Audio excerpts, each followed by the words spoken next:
आपने पहन के रखा है, ये तअस्सुब का आप ऐनक उतारें। दूसरी चीज़, जब से लद्दाख के अंदर, लद्दाखियों के अंदर एक सियासी यूनिटी पैदा हुई है, तब से लेकर के एमपी साहब और उसका टोला जो है बहुत बेचैन है और इस यूनिटी को तोड़े, इसमें बखरे करे, मुख्तलिफ़ किस्म के तनाज़ात खड़ा करे। तो ये उसी चीज़ का एक हिस्सा है। लेकिन हम इस चीज़ को कंडेम करते हैं।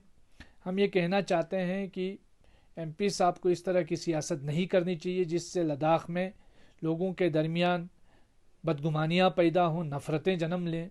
अगर आप उर्दू को किसी मखसूस तबके से जोड़ेंगे तो मुंशी प्रेमचंद को किस खाते में डालेंगे, महेंद्र सिंह बेदी को कहाँ डालेंगे, आप भगत सिंह के खतूत को किस खाते में डालेंगे। डिस्क्रिमिनेटरी अप्रोच उर्दू के साथ भेदभाव और इम्तियाजी सलूक किया है। ख़ासकर पिछली बार जब इन्होंने टैबलेट्स यहाँ इशू किए तो उसमें बच्चों को जो टैबलेट्स स्टूडेंट्स को इशू किए थे उसमें उर्दू सब्जेक्ट को बिल्कुल हज़फ किया गया था, उर्दू सब्जेक्ट उधर था ही नहीं। तो ये एक सिलसिला शुरू हुआ है यूटी बनने के बाद से। हम इसको कंडेम करते हैं, हम इसकी मजम्मत करते हैं और यूटी इंतज़ामिया से गुजारिश करते हैं कि वो इस तरह की हरकतें न करे जिससे यहाँ के अवाम के जज्बात है वो मजरूह हो जाएं। हमारे एमपी साहब भी पार्लियामेंट में स्पीच करते हैं, वो उनकी स्पीच, वो एक स्पीच ज़रा मुझे उर्दू इस्तेमाल किए बगैर करके दिखाएं। अच्छा, अगर वो उर्दू को एलियन कहते हैं तो अंग्रेज़ी किसकी ज़ुबान है? उनके आबा व अजदाद तो अंग्रेज़ी नहीं बोलते थे। इससे उर्दू पे कोई असर पड़ेगा, उर्दू ज़ुबान पे कोई असर पड़ेगा? ये एक सिस्टम की रिक्वायरमेंट थी जो उन्होंने सोच समझ के फ़ैसला लिया होगा, मुझे उम्मीद है। बहुत सारे ऐसे वजूहात हैं, मुश्तरका वजूहात हैं जिनकी बिना पर ये फ़ैसला एमपी साहब को लेना पड़ा होगा।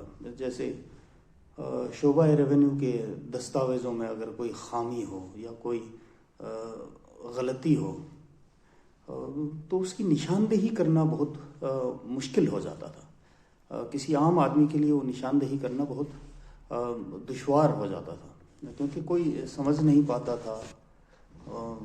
खैर, समझ नहीं पाते हैं, अभी भी नहीं समझ पाते हैं। या एक और वजह ये हो सकती है कि उर्दू पढ़े लिखों की, जिसमें बिला लिहाज मज़हब व मिल्लत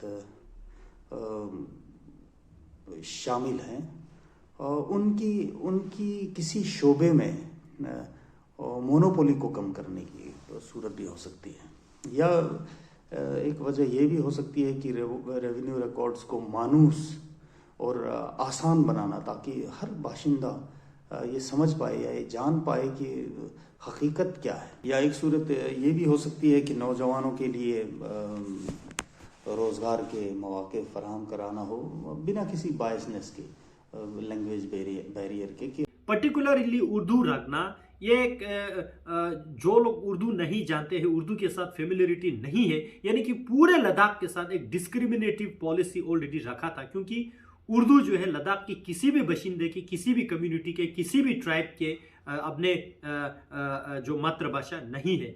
चाहे वो पुरकी का हो, बल्ती का हो, दर्द का हो, आर्यन का हो, या आर्गोन का हो, या शिन्ना का हो, या चाहे वो बुद्धिस्ट से ताल्लुक़ रखते हो, मुस्लिम से ताल्लुक़ रखते हो, किसी भी लद्दाख के बशिंदे की जो है अपने मातृभाषा जो है उर्दू नहीं है।